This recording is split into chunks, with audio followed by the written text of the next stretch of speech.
Let's move on to the skill position. Who do you have at the bottom of the division with the skill positions?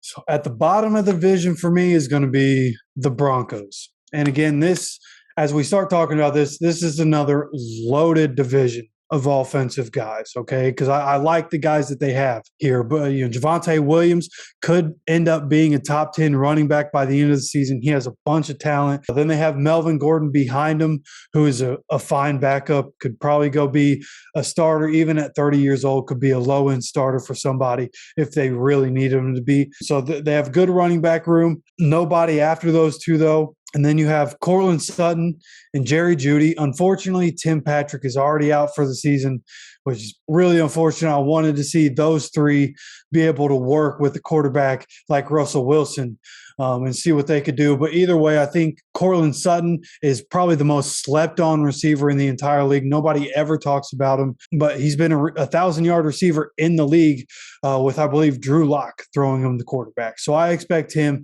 to absolutely ball out. He's going to turn into one of the most lethal deep threat receivers in the league this year with Russell Wilson throwing him the ball. Jerry Jeudy is a guy that coming out of college I thought could be one of the best receivers in the league. He's still one of the best route runners in the league. Now he gets Russell Wilson. He should have a very good year. After that, they have KJ Hamler, who people know.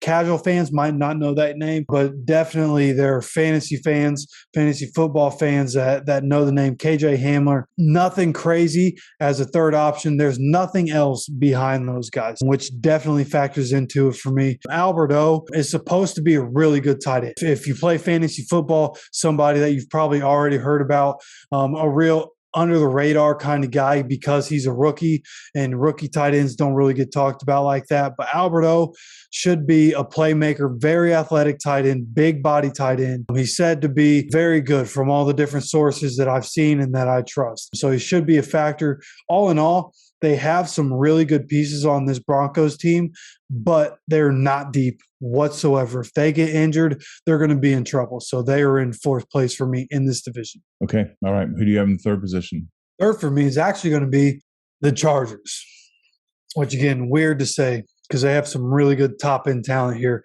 They have Austin Eckler, Keenan Allen, Mike Williams. Those three guys are amazing to have on any NFL offense, for sure. But then you look at the backup running backs.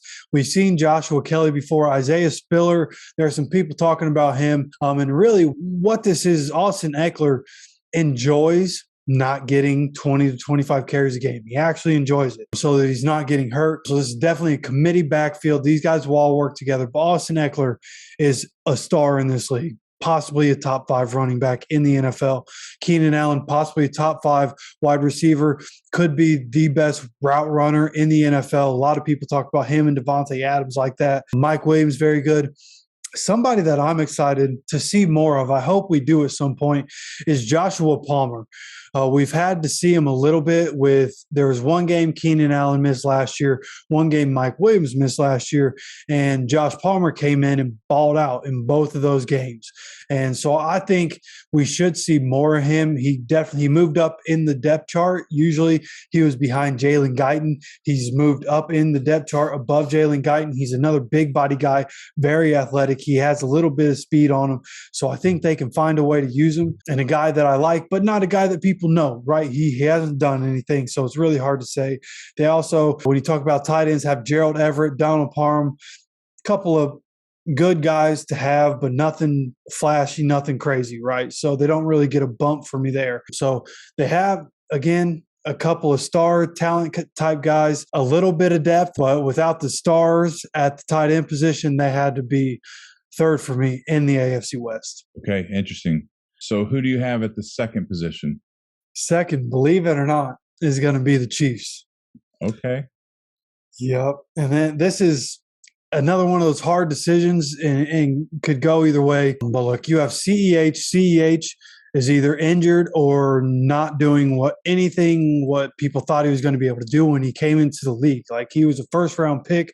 Granted, he was a 32nd pick, I understand, but first-round pick and was expected to come into this Andy Reid offense, which, by the way, Andy Reid make stars out of running backs. That's why I don't like CEH as a starter in this league, because he hasn't been able to prove it in Andy Reid's offense. They also went out, they got Ronald Jones in the offseason. Jerick McKinnon showed flashes of greatness with this team actually last season. Wouldn't be surprised if he's somebody that you see split a lot of time in that backfield. And there's a guy that is a rookie, a lot of people probably haven't heard of.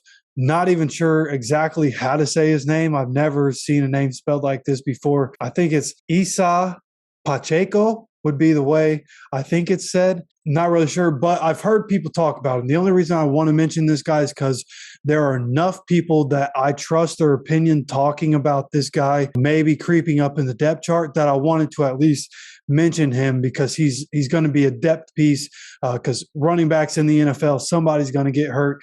He might have to play at some point. So they have a decent stable of running backs, nothing flashy, decent stable of running backs.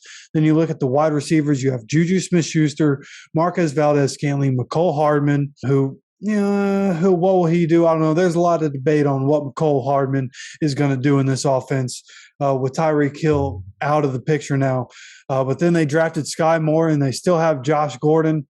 He might be a cut candidate from what I've seen, which is really unfortunate. Would like to see him stay on a team that could possibly win a ring, maybe even do something. But however you slice it up, the best receiver on this team is Travis Kelce. And when you stack the numbers up, Travis Kelce has been the best receiver in the NFL over the last 6 years.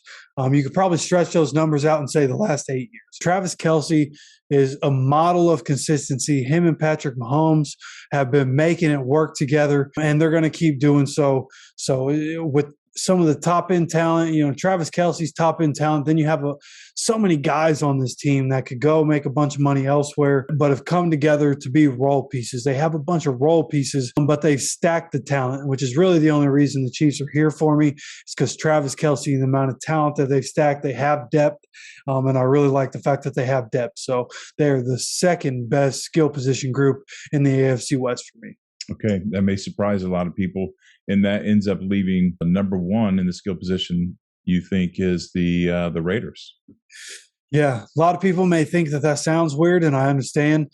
But Josh Jacobs, top-end talent. Davante Adams, Hunter Renfrow, top-end talent. Darren Waller, top-end talent. Then you have some good depth behind these guys. And Kenyon Drake, Amir Abdullah at running back, two great guy. If I had them as my backup running backs in Indy, I'd feel really good about that. You look at Keelan Cole has made some plays in Jacksonville, fine depth piece. Matt Collins, another fine depth piece. And so with the depth and the top-end talent that's here for the Raiders, I feel really, really good about the Raiders' skill position and good enough to call them the best in the AFC West.